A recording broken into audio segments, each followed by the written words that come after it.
प्यारे बच्चों, कक्षा 10 की क्लास में आज हम पढ़ेंगे निर्धनों के स्वयं सहायता समूह। इसका तात्पर्य ये है कि कुछ गरीब लोगों के द्वारा, निर्धनों के द्वारा स्वयं अपनी सहायता करने के लिए एक समूह बनाया जाता है।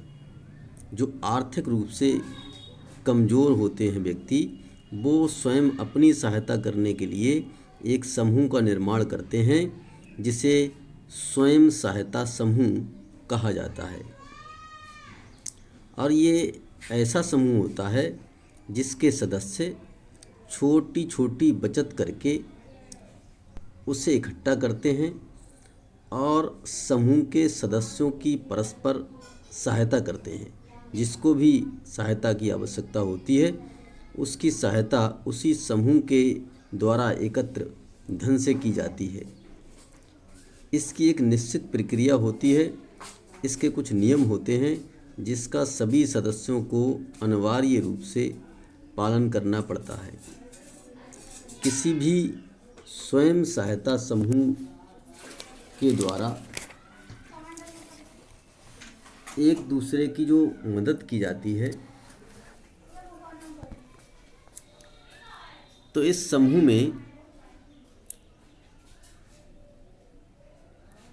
लगभग 15 से 20 सदस्य हो सकते हैं, या 10 सदस्य या 30 सदस्य भी हो सकते हैं। ये संख्या 15-20 से आगे पीछे भी हो सकती है, कम अधिक भी हो सकती है।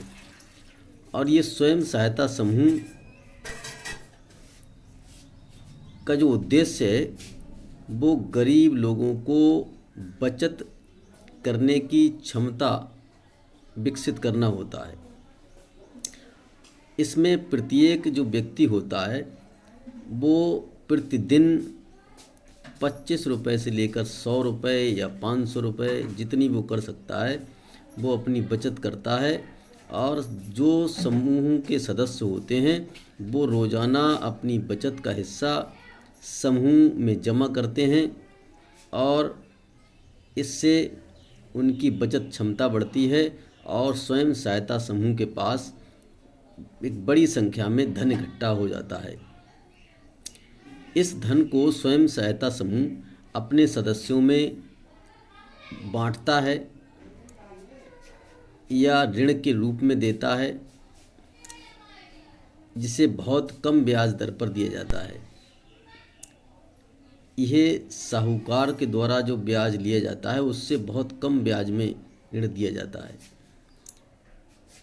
और जब समूह 1 या 2 वर्षों के बाद नियमित रूप से बचत करता रहता है, तो उस समूह के नाम पर बैंकों द्वारा भी कर्जा दिया जाता है।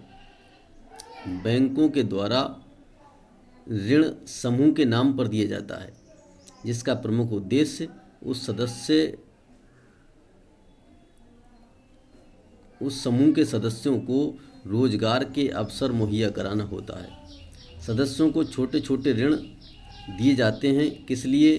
अपनी गिरवी पड़ी हुई भूमि को छुड़ाने के लिए, अपनी पूंजी की आवश्यकताओं के लिए, अपने बीज के लिए, खाद के लिए, कपड़ा खरीदने के लिए, मकान बनवाने के लिए, इन चीज़ों को, या फिर घर पर कोई काम करने के लिए, सिलाई मशीन, पशु खरीदने के लिए, इन चीज़ों के लिए ऋण समूह के द्वारा दिए जाते हैं और समूह के नाम पर बैंकों के द्वारा दिए जाते हैं।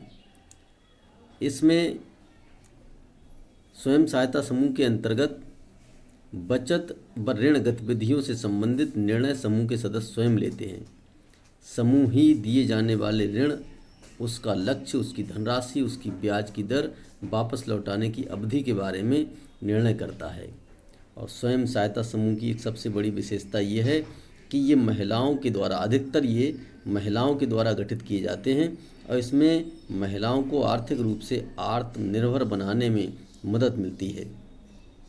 समूह की नियमित बैठकें होती हैं, जिससे लोगों को एक मंच मिलता है, और उस मंच पर वो अपने समस्याओं को रख सकते हैं, अपने विचार रख सकते हैं, और अपने भीतर की जो समग्र और स्वीकार्य, सर्व स्वीकार्य जो समाधान है वो खोजने के प्रयास किए जाते हैं।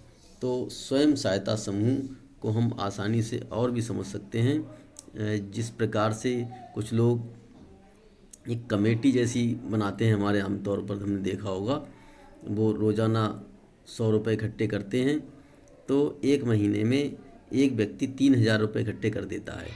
अगर उस समूह में 10 सदस्य हैं तो 10 गुणा 3,000, 3 लाख रुपए प्रति माह इकट्ठे होते हैं, और वो जो रुपए हैं वो एक व्यक्ति को सहायता के तौर पर दे दिए जाते हैं। इस प्रकार भी आप समझ सकते हैं। तो ये है स्वयं सहायता समूह।